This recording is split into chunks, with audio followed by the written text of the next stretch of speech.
You're listening to the Patenting for Inventors podcast with registered patent attorney, Dr. Adam Diamond, founder of Diamond Patent Law, the #1 source for securing your intellectual property needs. Now, here's your host, Adam Diamond.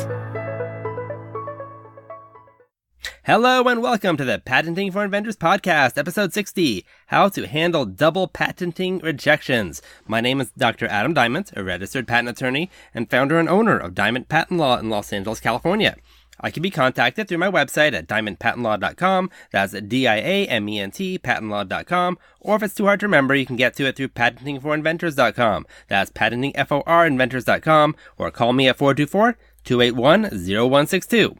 And while most attorneys can only practice in states where they're members of that state's bar, patent attorneys are actually allowed to practice patent law in any state, so feel free to contact me regardless of where you live. In this episode, I'm going to talk about the exciting world of double patenting. It sounds confusing, but for the most part, it's really not as tricky as the legal language makes it sound. The rule, which makes a lot of sense, is that I'm not allowed to get 2 different patents for the same invention. Now, why would you even want to get more than 1 patent for the same invention, and why would there even be the possibility that that can happen? The reason why you as an inventor would want 2 patents for the same invention is because of about how long your patent lasts, which is generally 20 years from your original filing date. If I filed an application on January 1st, 2018, it's going to last 20 years, so that would expire January 1st, 2038. But what if I filed another application for the same invention a year later, on January 1st, 2019? Then if that second patent issues, it would expire in 2039, so you're getting 21 years of your patent because you got 20 years from your first patent, and then your second patent goes for another year for the same thing. Now, the patent office doesn't want that to happen, only 1 patent per invention. So maybe you're thinking, who would file 2 applications for the same thing? And it's not usually the case where you're filing 2 different applications for the same thing. What usually happens is that you file a first application and then you file a continuation application, which I talked about in a previous episode. Now, your continuing application has claims that are similar and possibly even identical if you decide not to change anything to your first application. If your continuation application ends up having claims that are identical to your first application, you're going to get what's called a same invention or statutory double patenting rejection. You're never allowed to get a second patent on the exact same invention, and there's nothing you can do about that. But this statutory double patenting rejection is not usually what happens, and if it does happen and you think your claims are for the 2 patents aren't identical, then you have to respond to the rejection and argue to the examiner why the statutory double patenting rejection is wrong, and then maybe you'll convince the examiner to change his or her mind. But as I said, it's rare that your invention is going to make the mistake of having claims that are exactly the same in 2 different patent applications. What happens a lot is that you file a continuation application and you get claims that are really similar to your first claims in your first patent. The claims may be so similar that the second set of claims are really just obvious variations of your first patent. If that happens, you get what is called an obviousness type double patenting rejection, also called a non-statutory double patenting rejection. Even though the inventions aren't the same, the patent office doesn't want you to essentially lengthen the term of your patent by just patenting separately every single variation. And this is why you're going to get a double patenting rejection. This actually used to be a big issue about whether to fight about whether your new claims are obvious or not obvious compared to your first patent. And you would think long and hard about whether you want to fight the examiner over obviousness. And the reasons why this used to be a big deal, but now it's not a big deal, has to do with the patent term length and how it's calculated now compared to how it used to be calculated. Before 1995, it used to be that patents lasted 17 years from the date the patent issued, not filed, but issued. So if you get your first patent issued, not filed in 2020, it would last until 2037, 17 years. If you got a second patent that was an obvious variation of your application, and that one issued in the year 2025, which is 5 years after your first one issues, your patent rights would end in 2042. That's 5 years after your first application. So you can see the potential problems here. If the patent length is based on when patents are issued, you could potentially just start making all kinds of minor tweaks in the wording of your invention and filing applications years after your original filing. And by the time those later applications got issued, you can get patent coverage for essentially the same invention that lasts a really long time, from 17 years from when your patent first issued all the way to 17 years from your second, third, or fourth continuation patent issued. The Patent Office didn't want you to game the system by getting protection for years and years after what was supposed to just be 17 years of when your patent issued by filing continuing applications all the time.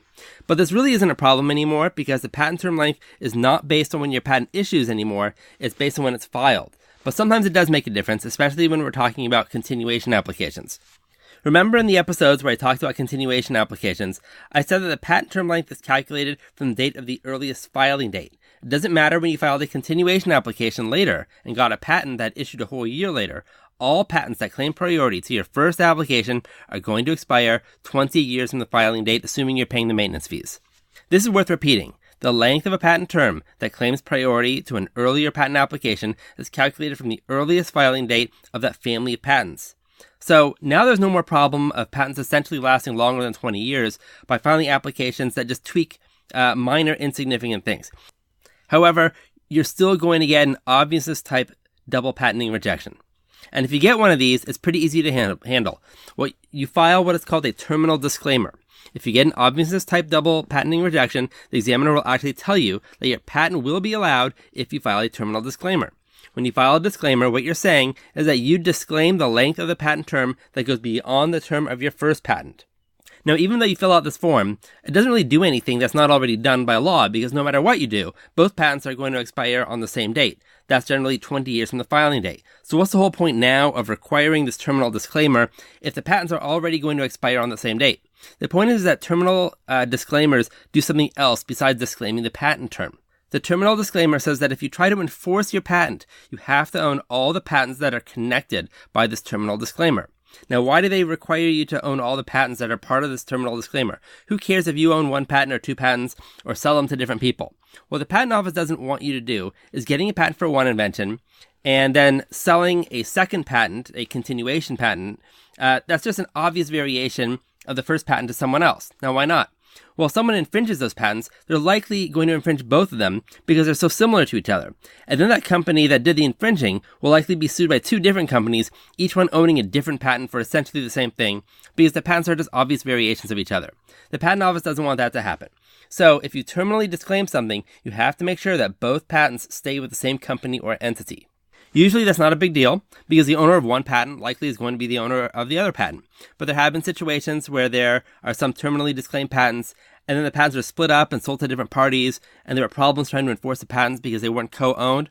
There can be some interesting things that happen if you have a whole family of patents and some have terminal disclaimers and some don't, where you might want to actually fight against obviousness type double patenting, such as if you're interested in selling different patent rights to different parties covered by different patents. But for the most part, and for most standard scenarios, filing a terminal disclaimer for a second patent application is routine, and then just make sure that each of the patents are owned by the same entity. If you do that, both of your similar patents will expire at the same time, generally 20 years from your filing date. If you want help with your patent application, you can contact me through my website at patentingforinventors.com. That's patentingforinventors.com, or call Diamond Patent Law at 424-281-0162. I'm Adam Diamond, and until next time, keep on inventing. Thanks for listening to the Patenting for Inventors podcast with host Adam Diamond. If you enjoyed the show, please rate and review on iTunes. The contents of this podcast are intended for general informational purposes only. The facts of every legal matter are unique, and the content of this podcast should not be construed as offering legal advice for your specific legal situation. For more information and help with your own intellectual property needs, contact Adam Diamond at patentingforinventors.com. That's patentingforinventors.com. Or call Diamond Patent Law at 424-281-0162. The preceding information may be considered an attorney advertisement and does not establish any attorney-client relationship.